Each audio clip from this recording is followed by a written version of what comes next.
जय श्री गणेश। राधे राधे दोस्तों, कैसे हैं आप सभी। उम्मीद करते हैं आप सभी एकदम बढ़िया होंगे, खुश होंगे और भोलेनाथ की कृपा आप सभी पर हमेशा बनी रहे दोस्तों। तो चलिए आज सुनाते हैं आप सभी को शुक्रवार व्रत की कहानी। तो चलिए वीडियो में आगे बने रहिएगा और अगर हमारी कहानी आप सभी को पसंद आए दोस्तों तो वीडियो को लाइक, चैनल पर जो भी नए आते हैं सब्सक्राइब, कमेंट भी जरूर करिएगा। तो चलिए कहानी को सुनते हैं। कहानी कुछ इस प्रकार से है। एक गांव में एक बुढ़िया रहती थी जिसके 7 बेटे थे। 6 बेटे कमाने वाले थे और एक बेटा निकम्मा था। बुढ़िया माँ 6 पुत्रों का जूठा 7वें पुत्र को देती थी। 7वां पुत्र एक दिन अपनी पत्नी से बोला, देखो मेरी माता का मुझ पर कितना प्रेम है। वह बोली, क्यों नहीं, सबका जूठा बचा हुआ तुमको खिलाती है। वह बोला, जब तक आंखों से ना देखे मान ही नहीं सकता। पत्नी ने हंसकर कहा, देख लोगे तब तो मानोगे। कुछ दिन बाद एक बड़ा त्योहार आया। घर में 7 प्रकार के भोजन और चूरमा के लड्डू बने। वह पत्नी की बातों को जांचने के लिए सर दर्द का बहाना बनाकर एक पतला कपड़ा ओढ़कर रसोई में जाकर सो गया और कपड़े में से ही सब देखता रहा।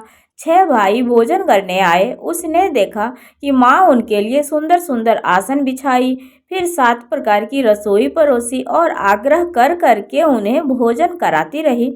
वह सब कुछ देखता रहा। 6 भाई जब भोजन करके उठ गए तब उनकी माँ ने उनकी 5 थालियों में से लड्डुओं के एक टुकड़े को उठाया और सारे लड्डू को मिला करके एक लड्डू बनाया। जूठन साफ कर माँ ने उसे पुकारा, उठ बेटा, तेरे भाइयों ने भोजन कर लिया है, तू भी उठकर भोजन कर ले। उसने कहा, माँ मुझे भोजन नहीं करना, मैं परदेश जा रहा हूँ। तब उसकी माँ ने कहा, कल जाना हो तो आज ही चला जा। वह बोला, हाँ हाँ अभी जा रहा हूँ। यह कहकर वह घर से निकल गया। चलते समय उसे अपनी पत्नी की याद आई। वह गौशाला में कंडे थाप रही थी। वहां जाकर बोला, मेरे पास तो कुछ भी नहीं है, यह अंगूठी है सो ले लो और अपनी कोई निशानी मुझे दे दो।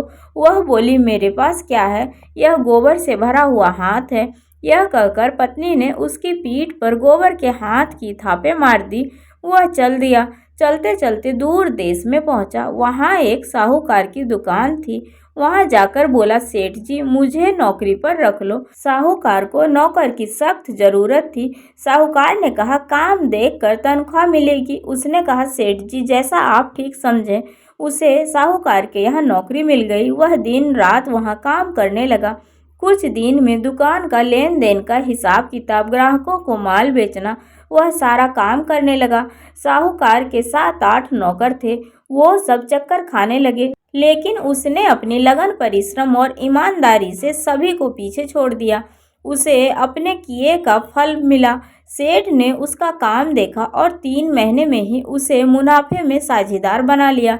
परिश्रम करते करते 12 वर्ष में ही वह नगर का नामी सेठ बन गया और सेठ अपना सारा कारोबार उस पर छोड़कर बाहर चला गया। इधर उसकी पत्नी पर क्या बीती। सास ससुर उसे बहुत दुख दे रहे थे। गृहस्थी का सारा काम करवाकर उसे लकड़ी लेने जंगल में भेजते। इस बीच घर की रोटियों के आटे से जो भूसी निकलती उसकी रोटी बनाकर रख दी जाती और फूटे नारियल की खोली में पानी दिया जाता। इस तरह बीतते दिन रहे उसके। एक दिन जब वह जंगल में से लकड़ी लेने जा रही थी तब उसे रास्ते में बहुत सी स्त्रियां संतोषी माता का व्रत करती दिखाई दी। यहाँ वह खड़ी होकर पूछने लगी, बहनों यह तुम किस देवता का व्रत करती हो और इसके करने का क्या फल होता है।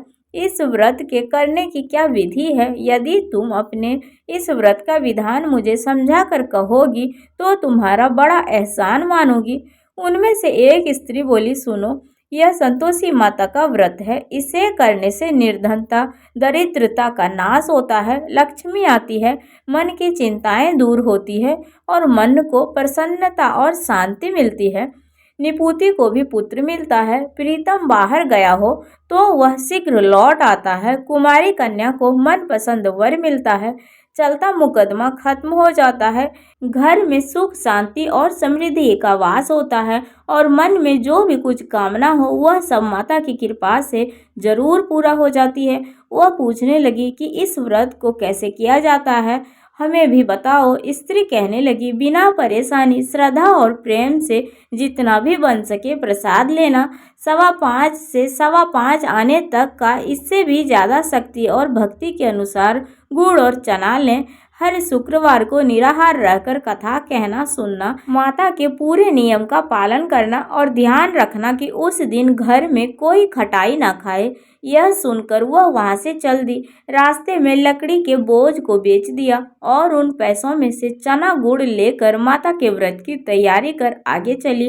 रास्ते में माता के मंदिर में जाकर माता के चरणों में लौटने लगी और विनती करने लगी, माँ, मैं दीन हूँ, मूर्ख हूँ और व्रत का कुछ नियम नहीं जानती। मैं बहुत दुखी हूँ। हे माता, मेरा दुख दूर करें, मैं आपकी शरण में हूँ। माता को दया आई। एक शुक्रवार बीता कि दूसरे शुक्रवार को ही उसके पति का पत्र आया और तीसरे शुक्रवार को उसका भेजा हुआ पैसा भी मिला उसे। पर वह कहने लगी, माता, मुझे इन सब चीज़ों से क्या काम, मैं तो अपने पति की राह देख रही हूँ। मेरा पति घर आ जाए तो मैं तुम्हारे व्रत का उद्यापन करूँगी। तब वह माता की व्रत बड़े श्रद्धा और भाव से कर रही थी। तभी एक रात माता ने उसके पति को स्वप्न दिया और कहा कि तू अपने घर क्यों नहीं जाता। ऐसा कहने पर वह कहने लगा कि सेठ का सारा सामान अभी बिका नहीं है, रुपया अभी आया नहीं है। यह बात लड़के ने सेठ को जाकर कहा और घर जाने की इच्छा जताई। सेठ ने उसे घर जाने से मना कर दिया। तब माँ की कृपा से कई व्यापारी आकर सोना चांदी और अन्य सामान खरीदने लगे। तब साहूकार ने उसे घर जाने की इजाज़त दी और घर आकर पुत्र अपनी माँ और पत्नी को बहुत सारा पैसा दिया।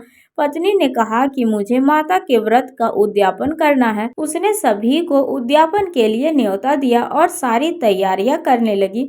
यह देखकर उसकी जेठानियां उससे बहुत ही जलने लगी और फिर उसने अपने बच्चों को सिखा दिया कि तुम भोजन के समय खटाई जरूर मांगना। उद्यापन के समय खाना खाते खाते बच्चे अचानक खटाई के लिए कहने लगे।